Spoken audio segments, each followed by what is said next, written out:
সকালের জলখাবারে বানিয়ে ফেলুন এইরকম হেলদি টেস্টি পালং শাকের পরোটা। একবার বানালে বারবার বানাতে ইচ্ছে করবে। নমস্কার, অপর্ণা হোম কুকিংয়ে আমি অপর্ণা আপনাদের সবাইকে স্বাগত জানাচ্ছি।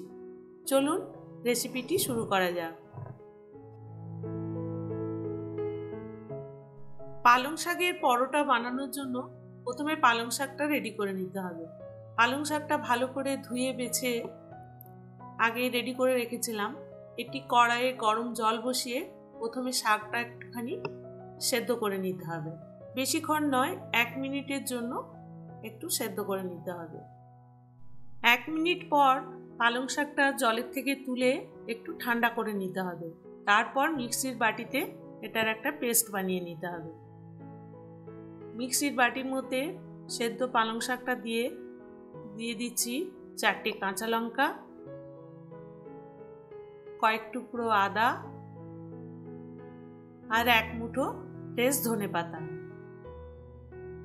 দিয়ে এটার একটা মিহি পেস্ট তৈরি করে নিতে হবে। আগে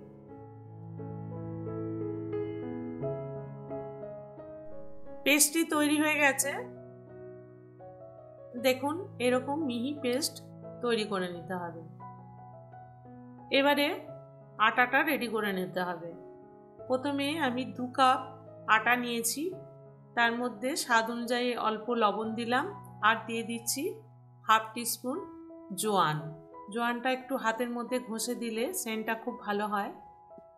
আপনারা চাইলে আটা ময়দা দুটো মিশিয়েও কিন্তু এটা বানাতে পারেন।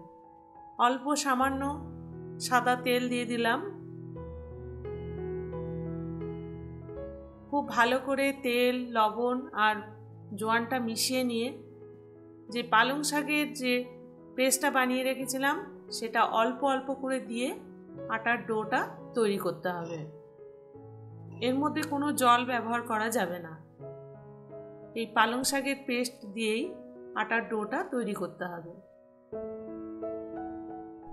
রেসিপিটি ভালো লাগলে অবশ্যই লাইক, শেয়ার, সাবস্ক্রাইব করার অনুরোধ রইল। আর সাবস্ক্রাইব করার পর অল নোটিফিকেশনটা অবশ্যই ক্লিক করে দেবেন। আমি যখনই নতুন কোনো ভিডিও আপলোড করব তার নোটিফিকেশন আপনি আগেই পেয়ে যাবেন। আর অবশ্যই আমাকে কমেন্ট করে জানান আপনার কেমন লাগলো। আটার ডোটা আমার রেডি হয়ে গেছে। এবার অল্প সামান্য সাদা তেল মাখিয়ে এটা 30 মিনিটের জন্য ঢাকা দিয়ে রেখে দেবো। তারপর পরোটাগুলো বানাবো।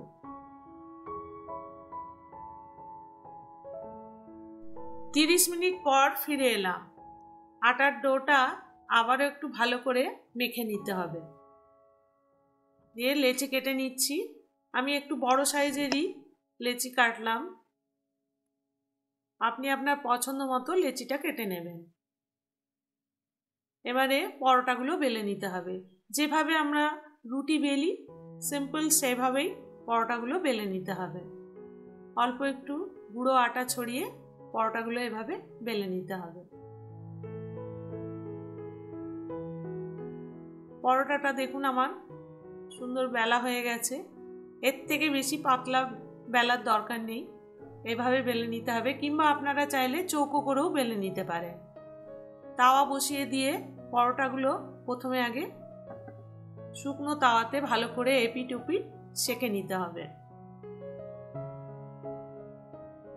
আমি এখানে আরেকটা পরোটা তার উপর বেলে দিয়ে দিলাম।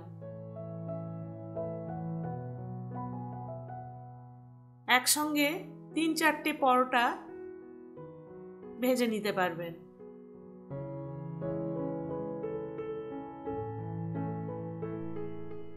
উল্টে পাল্টে পরোটাগুলো খুব ভালো করে আগে শুকনো তাওয়াতে সেঁকে নিতে হবে।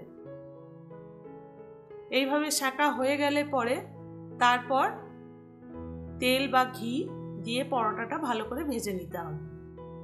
আমি এখানে একসঙ্গে 4টে পরোটা ভাজছি। এভাবে অল্প করে সাদা তেল ব্রাশ করে দিতে হবে, দিয়ে পরোটাগুলো ভেজে নিতে হবে। খুব বেশি তেল বা ঘিয়ের প্রয়োজন হয় না। উল্টে পাল্টে পরোটাগুলো এভাবে ভেজে নিলেই তৈরি হয়ে যাবে পালং শাকের পরোটা। সকালের জলখাবারে ভীষণই সুন্দর লাগে এই পরোটাটা খেতে, আর ভীষণ হেলদিও এই পরোটাটি। তৈরি হয়ে গেল পালং শাকের পরোটা। আমি যেভাবে বানালাম এভাবে অবশ্যই একবার বানিয়ে দেখুন, খেতে কিন্তু ভীষণই সুস্বাদু হয় আর ভীষণ হেলদিও এই পরোটাটি। যারা পালং শাক খেতে একদমই পছন্দ করেন না তারাও কিন্তু এই পরোটাটা খেয়ে খুবই ভালো লাগবে। আমি এখানে দই আর টমেটোর চাটনি দিয়ে সার্ভ করলাম। যে কোনো চাটনি সাথে এই পরোটাটা খেতে ভীষণই সুন্দর লাগে। আজ এই পর্যন্ত, আবার নতুন কোনো রেসিপি নিয়ে হাজির হব। ভালো থাকবেন, সুস্থ থাকবেন, ধন্যবাদ।